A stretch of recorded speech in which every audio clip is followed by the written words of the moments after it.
Looking back after a career spent teaching and studying regions, I often marvel at what role happenstance plays. I went to Colorado College, all of 60 miles away from where I grew up in Denver.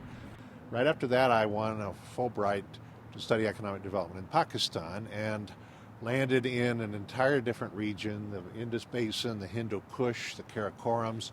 We went through the Khyber Pass to Kabul, which would not be desirable now. And the years I spent there, I began to realize that regions shape societies. State of the Rockies was not only Walt's brainchild, but also his labor of love. In so many ways, he has fueled not only the original ideas, but has kept it going now for 10 very successful years. The State of the Rockies project looks at the 8-state Rockies region as a hydrologic basin, as a geological and a geographic feature, and that's allowed us to roam throughout the region looking at critical issues that arise that we need to get out and understand what nature is telling us, what it offers, but also what we owe back to nature. In the Rockies, we are resource-based, we always have been, and we always will be. The way we use those resources changes, and that's what I try to convey to students.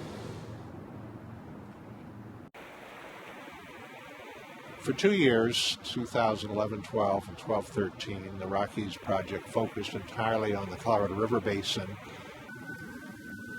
We had a group of explorers kayak from source to sea about 1,700 miles, 120 days. So we're essentially tapping this river dry, as is seen down in the Gulf of Mexico, down in the Delta, where the river no longer reaches the sea. We decided that we were going to sort of get off the fence, and we were going to start letting policymakers and letting decision makers here in the Rocky Mountain region know what the voice of the younger generation was. We know with this generation of students that they are very interested in being hands-on, about learning and producing research that makes a difference. So you can see behind me there's a big diversion ditch. When they see the impact that their work has, they are even more fiercely committed.